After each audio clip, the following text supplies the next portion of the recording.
तुमचं काय दादाचा विषय आहे भयाचा? याला उजव्या डोळ्याला जरा थोडं कमी दिसतं. उजव्या डाव्याला कमी दिसतं. कमी दिसतं. कशामुळे कमी दिसतं वगैरे काय कारण आहे? त्याला जलमताना ती कमी वयात जलमल्यामुळं प्रॉब्लेम असतो. अच्छा, काय म्हणले डॉक्टर, डोळ्याचे डॉक्टर? डोळ्याचे डॉक्टर म्हणले याला काय इलाज होणार नाही. बरं. आता जसं की तुम्ही आमच्याकडे येत आहे, ह्याला आमच्या औषधाने फरक आहे? आहे. काय फरक आहे? त्याला जी वस्तू सांगितलेली कळत नव्हती ती आणत ते कळते आता. म्हणजे कसं? म्हणजे त्या डोळ्यात त्याला फरक पडलाय त्या उजव्या डोळ्यात. असं तुम्हाला म्हणायचं? हां. कशावरून म्हणतात ताई फरक पडला ह्याला?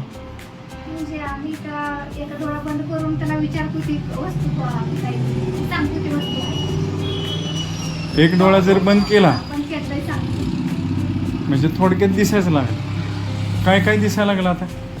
काही सांगा तुम्ही आणतोय आणतोय ती दाखवते वस्तू कुठे आहे म्हणते ते बंद करून दाखवते ती वस्तू. किती अंतरावचं? जास्त करून लांबच्या अंतरावचं जास्त मोठी ते असं ती सांगते. पहिलं दिसण्यामध्ये ना आत्ताच्या दिसण्यामध्ये फरक आहे. हे कशावरनं तुम्ही सांगणार? कारण तुमच्यासारखे बरेच पेशंट आहेत ना. पहिले म्हणजे ते जाप जे होता त्याला आणायला सांगितलंय ते चापचत आणायचं. आता डायरेक्ट जाऊन आणतो ती वस्तू. बर, आता जर तुम्ही एखादी वस्तू आणायला सांगितली तर पहिले ती चाचपत आणत होता का? हां. आता दाखवा बरं तसं करून. आता त्याचा डोळा पॅक करायला लागला. हां, करा. पेन कुठे आहे? पेन दाखव.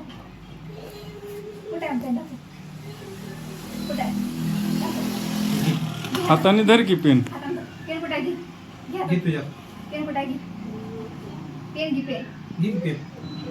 पेन घे. पेन दे तुला खेळायला. पेन कुठे आहे बाहेर? पेन पेन कुठे आहे बघ. पेन पेन दे पप्पाला.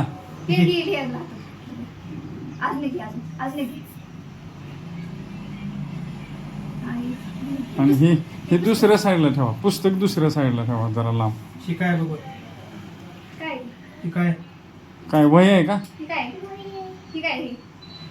वही आहे का? नीट बस नीट. माझ्या हातचं काय? आता काय मम्मी बघ. काय आहे रे ते? हा, काय मोबाईल आहे. ठीक आहे. काय? ते काय बघ. ठीक आहे. पुढची हा, काय आहे? काय काय आहे? पुढची खुर्ची आहे. म्हणजे काय सांगायचं? हे पुस्तक, वही, खुर्ची ह्याच्यातनं काय सांगायचं तुम्हाला? ते जे फरक आम्हाला जाणवायला लागला, दिसायला लागले तिथं. आधी कसं करायचं? आधी असं जाताना असं हात लावून जायचं कुठं वस्तूला. आता जातो आणि आणतो लगेच वस्तू. म्हणजे थोडक्यात एक डोळा जरी बंद केला दिसतो. तरी दिसायला लागलं असं म्हणायचं का तुम्हाला? काय म्हणायचं? तसंच म्हणायचं. कसं म्हणायचं? ती डोळा बंद केल्यावर आता ती म्हणजे सांगतोय किंवा जातोय कुठं जाऊन आण म्हणलं वस्तू तर ते आणतोय. आता ज्यांची मुलं अशी आहेत जी 7व्या महिन्यात जन्मलेले आहेत, सांगली, मिरज, ते डॉक्टर काय म्हणाले तुम्हाला? कसला प्रॉब्लेम आहे हा? ती मेंदूची डोळ्याखाली नस येणारी आहे ती कमजोर आहे म्हणून सांगितले. आणि ह्याच्यावर उपचार आहे वगैरे काय म्हणाले? उपचार होत नाही, ह्याच्यावर ऑपरेशन पण होणार नाही म्हणून सांगितलं होतं आम्हाला. मग आता आपण हातबल झालो होतो, होय की नाही? आपली गाठ कुठे पडली? नरसिंगपूर मंदिरामध्ये. देवामुळे आपली गाठ पडली. हा जो काय अनुभव आलाय तुम्हाला, दिसायला लागा लागते? खरंच पडते औषधाने. फरक पडतो या औषधाने. आता अशी कितीतरी मुलं आहेत की ज्यांचे कमी वयात जन्मलेले आहेत, कमी वजनाचे आहेत आणि त्या मुलांना दिसत नाही. अशा आईला आणि वडिलांना आता काय सांगचाल हो तुम्ही गाववाले? सांगसाल म्हणजे ज्याला काय हे वाटत नाही, आपल्याला हातबल सोडलंय सगळ्यांनी आपण, त्यांनी इथे येऊन एकदा ट्रीटमेंट घेऊन बघावं. 100% फरक पडणार आहे. तुम्हाला किती दिवसात फरक पडला हा? आम्हाला 3 ते 4 महिन्यात फरक पडला. बरं, ह्याच्यासाठी लय पैसे घेतोय आपण. नाही. आणि कसल्या गोळ्यांनी नीट झाला तुम्ही दादा? कुठल्या गोळ्यांनी नीट झाला तुम्ही? शाबुदाण्याच्या गोळ्या.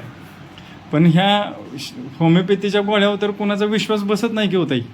तुमचा कसं काय बसला ह्या गोळ्यावर विश्वास? लोकांचा बसून नाही तर ना बसू आपला बसलेला आहे. आणि 100% फरक आहे. 100%